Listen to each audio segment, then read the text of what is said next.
Judge Judy has quickly become an American institution. Her no-nonsense approach to the law and straight talk from the bench have made her the star of one of the top-rated syndicated shows on television.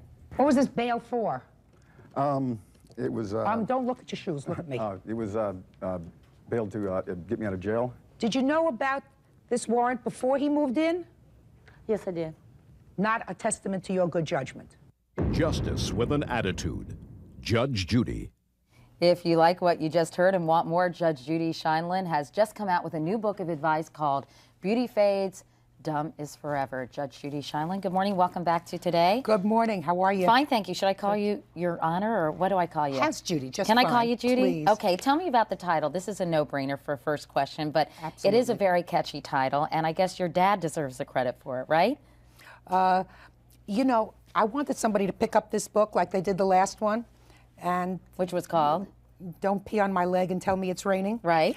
And this really sort of says it all. You know, there are 50% of the people in this country are women. And it struck me over the course of my career that they weren't having half the fun. They weren't getting half the compensation. They weren't getting half the appreciation. And there were a lot of dumb things that I saw parading through my courtroom over the last 25 or 28 years. So I decided to memorialize some of my thoughts. Right. And some of my personal experiences, because I didn't do things right all the time myself, in a book that hopefully people will read, laugh a little bit, and take something away with. What has struck you the most as you've seen this parade of women come through? I mean, what are their, I guess, biggest drawbacks or problems? What women will do in order to have a mate always amazes me. And it doesn't care what the mate is. I mean, it could be Quasimodo. But if it's another person, a male, they will defer, they will subjugate themselves.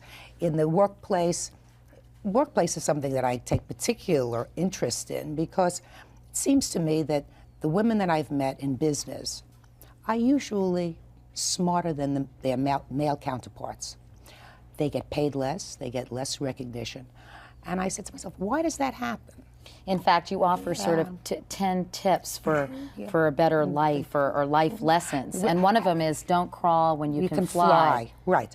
You know, women, it seems to me, want to be liked more than they want to be respected in business. That's always been their problem. They want people to say, oh, she's a really nice person. Why is that, you think?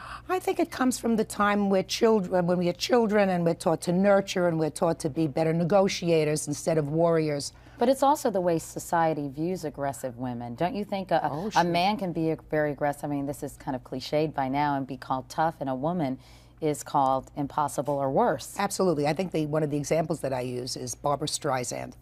And people call her a control freak because she likes to be in charge of every part of a production of the movie that she does.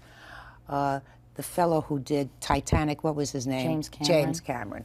Now, he's probably more impossible than she is, but they call him Best Director. Now, why do they call her a control freak? I think they call him a lot of other things that aren't so nice, too, but he became the Best Director. Mm-hmm. So I think women are afraid to be called names. They want to be liked. They will accept praise rather than a paycheck. And that's just dumb. So how do you get rid of that desire? I have that problem. Do you? Yeah. I think we have to start. I need a couch. Yes, Judge Judy, Dr. Judy. I think we have to start when our kids are younger, when our girls are 2, 3, and 4 years old, to give them a wonderful sense of self. Now, you're an accomplished person, high-income producer. You have a wonderful audience every single day. And if you're telling me that you still have that need to be really liked and are willing to subjugate yourself and to defer rather than fly, there's a chapter in there for you, and for a lot of ladies like you. There's another piece of advice. It's called Denial is a River in Egypt. And that's basically saying to women, stop being a victim. Yeah. There aren't victims. If you do something stupid, it's your fault. Move on with it. If you allow a guy to move into your house and he is sucking up all your money and sucking up all of your energy and not giving you anything back, if you allow that situation to continue, it's your fault. Don't make yourself a victim. And we do that all the time. You know, he only beat me once, right? He promised he'd leave his wife, right? And he never slept with his wife, who turns up 6 months pregnant.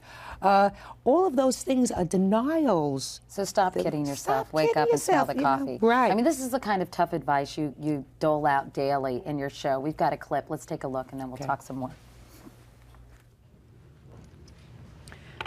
Mr. Fogel, I have no idea what makes you think that I'm stupid. Shut up! Can I say something? Your Honor? Not a word. Not a word. I told you to be quiet. There isn't a question in my mind that you left his premises in total disarray. There is also not a question in my mind that he came into court and submitted a document to me in pursuit of filing a false claim. His lawsuit is therefore dismissed. That's all, in its entirety. Why do you think people respond, or some people? Obviously, your show is incredibly popular. You're, what, the #1 rated syndicated show? So they tell me these days. I mean, why do you think people respond to that? Because it is tough.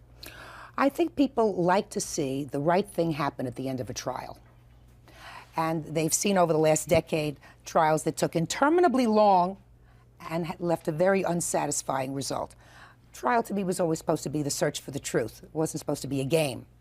And I like to get there and get there fast. We have some clip from Saturday Night Live. I think we have time to show it real quickly. Can we show the spoof of Judge Judy on SNL? Foot-long clown shoe with your name on it, right here, okay? Understood? She started it. Hey, understood, head of one?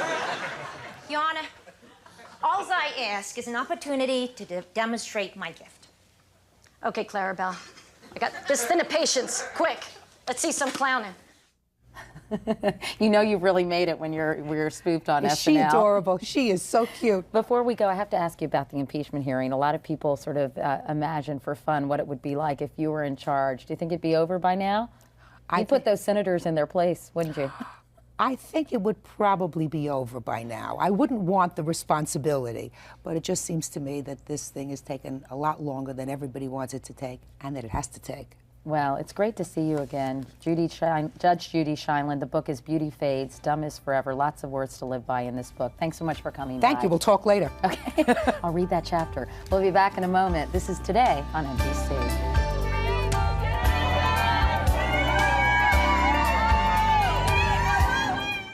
Hey, thanks for watching. And don't forget, you can catch the Today Show every morning on NBC, or take Today when you're on the go. Just follow the Today podcast on Apple Podcasts, Spotify, or wherever you listen.